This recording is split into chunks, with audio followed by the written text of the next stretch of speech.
Shut up and sit down.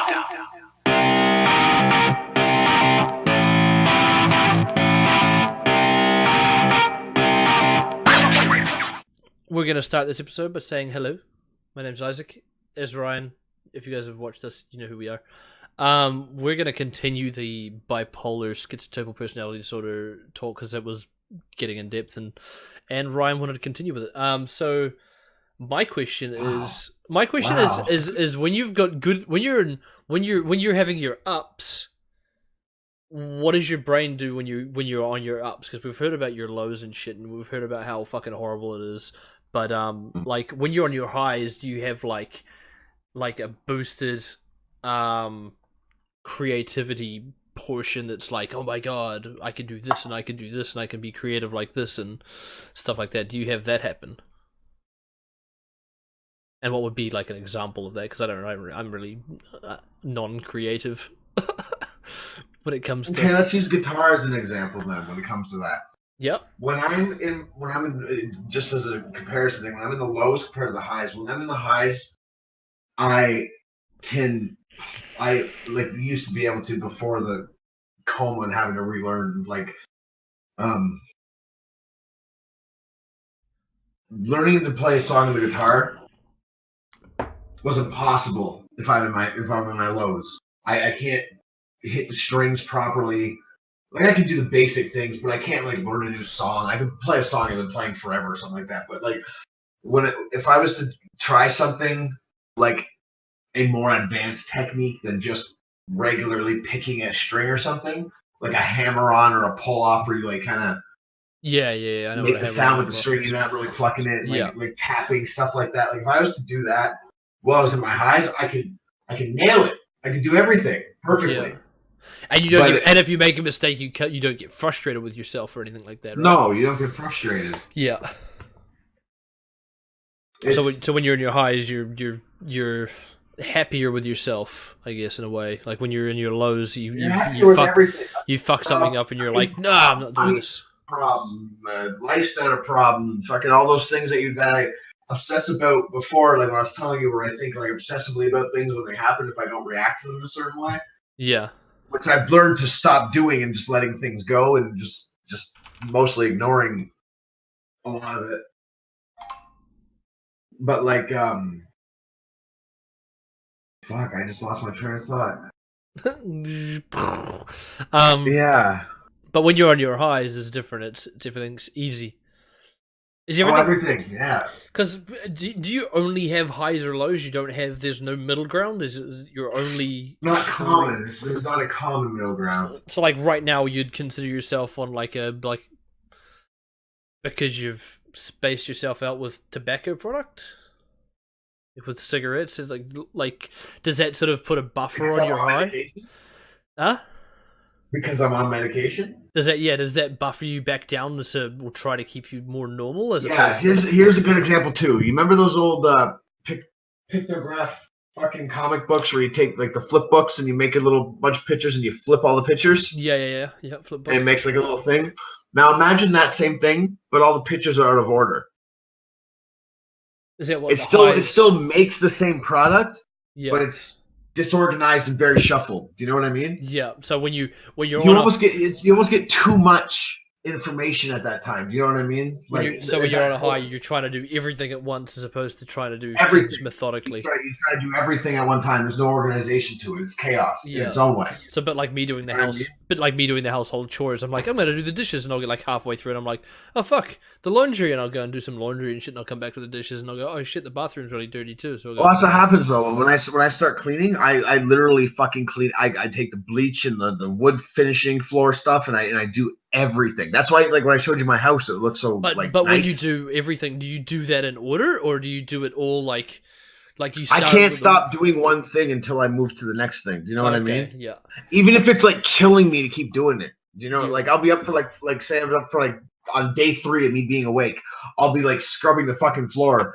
And I've already started this project. Everything's torn apart. The couches are out from the wall, and TV's unconnected. You know what I mean? Everything's disconnected and in the center of the house. And it's I've started this. You'll start insane projects that you think won't take that long, but you end up doing them for fucking ever.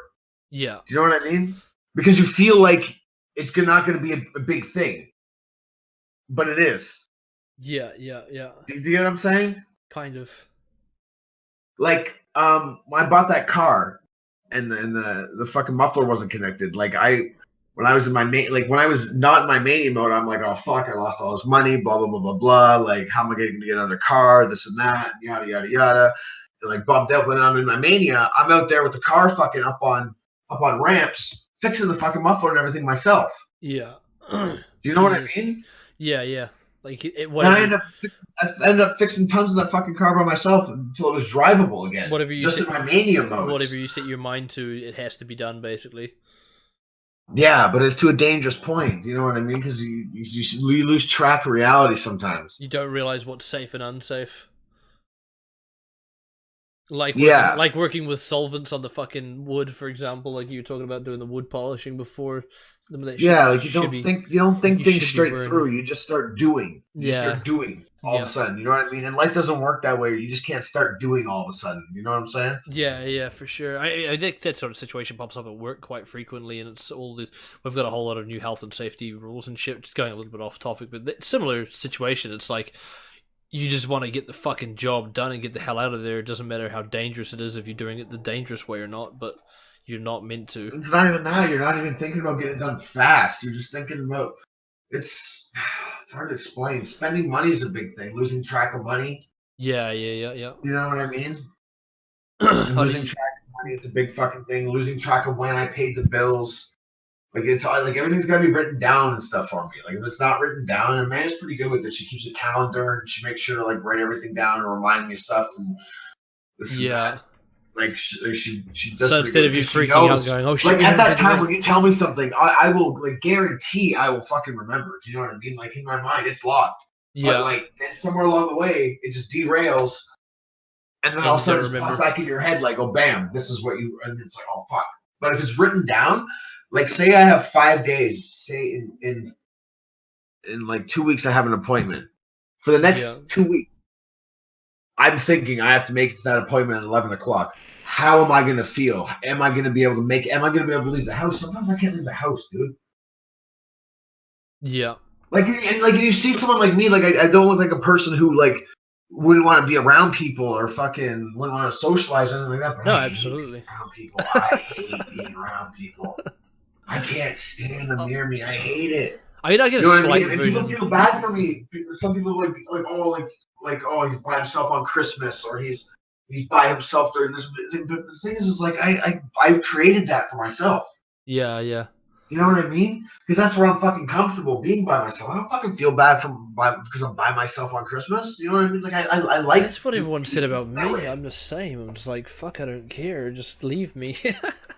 That's what they're always like. Oh, but I don't want you to be like I don't. Well, like my girlfriend that now, not really anybody else in my family, but like my girlfriend that like you're gonna be alone because I gotta go over. Like she goes up to see her mom in London and stuff like that, so I'll be here by myself. But like that's fine for me. You know what I mean? Like I'm okay with that, and it's hard for people to understand that. It's a hard concept to grasp for a lot of people. A lot of people need. But now there's certain relationships with the schizotypal thing that gets fucked up. Right? Because, like, I'll be alone without friends, but, like, the ones I do have, the immediate ones close to me, when that bond gets severed, it means a lot. And it really fucks me up. Like, when my family stopped talking to me, when my dad died, stuff like that. Yeah, that's, like, big traumatic events. That really fucked me up to the point where, like, I don't even know what to do with it. Like, I make jokes and everything about it because, they're like, I don't have the same fucking the feelings there, but it fucked me up at the time. Yeah, for sure. Well, you gotta laugh. You've got to laugh because if you don't laugh, you cry, right? It's always that. Oh, dude, if I didn't make jokes about this stuff and everything, I'd be fucking dead. Okay, I'd honestly be dead. The reason I have the sense of humor I have, and I can talk about all the fucked up shit I can talk about, because I've been through so much fucked up shit beyond the fucking the psych ward shit with the mental stuff, like just in life. That like if I couldn't laugh or make fun of shit, then like I'd be fucking dead, dude. I'd be fucking dead. Would be. I think everything is fucking funny. Nothing is taboo to me because I've literally been through fucking everything. You know what I mean? That's the thing. You've got to make a joke. You've got to be fucking funny. Cancer, suicides, drug overdose deaths. I know like well, my not going to disclose it, but somebody close to my family has AIDS. You know, like, so every aspect of everything is covered. Do you know what I'm saying? Jesus Christ, yeah, that's intense. Like, I've experienced everything from loss to birth to fucking to, like, when I really think about it, like, holy fuck.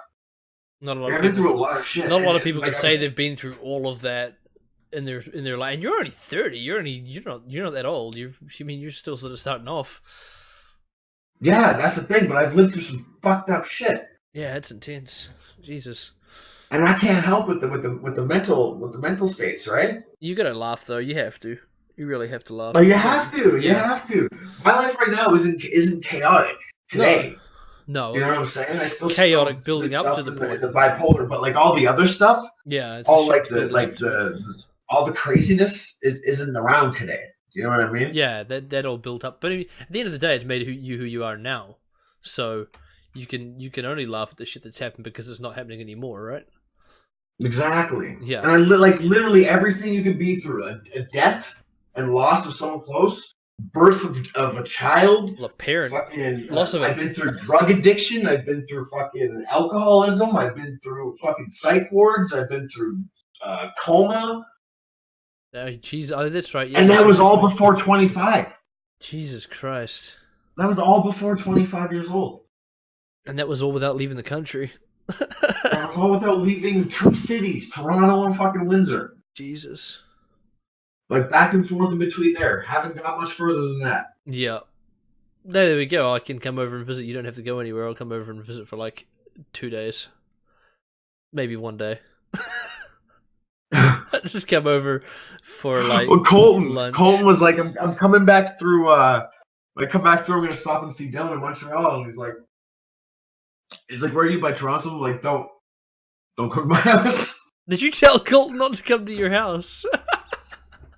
But it wasn't just because it was Colton. It was like anybody I would have said that to. Like, don't fucking stop at my place. Like, don't come here. If I was going to come to Canada, you would be the only reason I would come to Canada. I've got no other reason. Well, that'd be different. Like, if someone's just stopping by, like, yeah, that would be like in your plans to come here, and I would have to mentally prepare myself to know that somebody else was going to be here. I'd probably give you like 6 months warning and be like, hey, I'm going to come over for a week.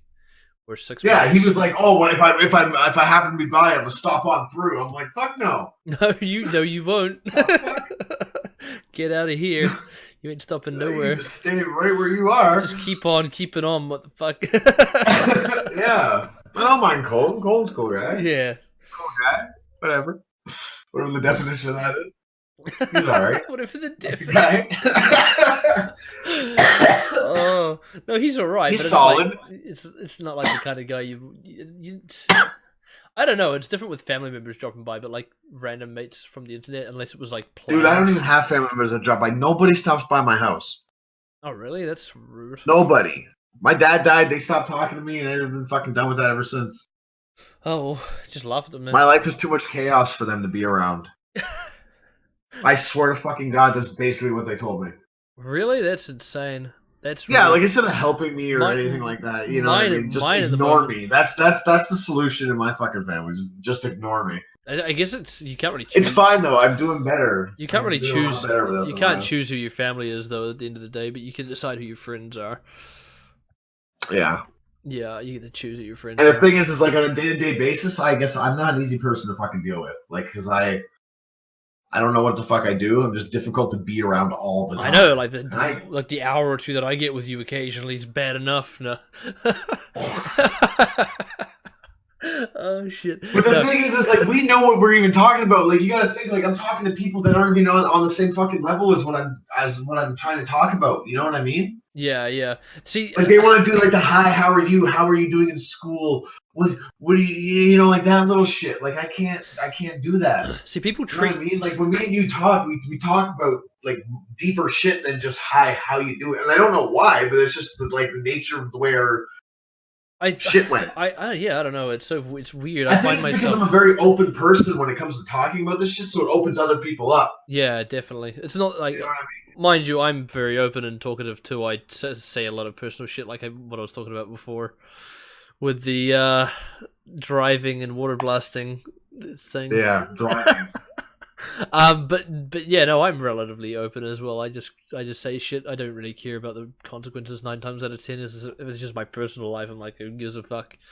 Who knows about shit? That's the thing, too. Here's the thing: if you can say some fucked up shit around people, and they're not just like, "Okay, fuck off and fuck you," like, wouldn't you want those people to be around you more so than people to just want to be around you for status or fucking, just to say they hung around you or to have you around because you can do something for them or something like that. Like, I don't keep you around just because I might have a problem with my computer. Like, I've taught myself enough about computers now that I don't need your help as much. Oh yeah, we went from your hard drive not being partitioned properly to what is it, $7,000 that ring is up to now? Yeah, it's oh god, it's probably more now with these fans. By a little bit. But see, I can relate to you in that way because you took something that was wrong and all of your energy then went into what the fuck did I do wrong here? Yeah, I'm actually having another. You fixed it, and you went fucking above and beyond, delitting the CPU. I'm having another slight problem at the moment. I got a RAM leak. I don't know where the RAM leak. Yeah, have you heard of a RAM leak? I don't know how it's happening. Every now and again, I think it might be malware because every now and again I'll do like a malware sweep and it'll sweep a whole bunch of adware away from all those weird porn sites I go on. But every now and again my RAM will just be on like 95% used, and there's like no processes running at all. Do you know what that could be caused by? Like right now. Oh no, OBS is running fucking half a gigabyte, so... Wait, how much RAM does it say I have? See, right now is not the time to diagnose this. No, it probably isn't. Holy shit. And now it's telling me I've got 32 gigs of RAM, so something's really wrong with my rig at the moment. I'm not sure what it is. It's something involving with RAM, but yeah. We'll figure that out after. Gotta figure that out later. I've got to go and pick up my girlfriend, so we will talk later. Thanks for watching this episode, and it was brought to you by us. We'll see you next time. Stay tuned.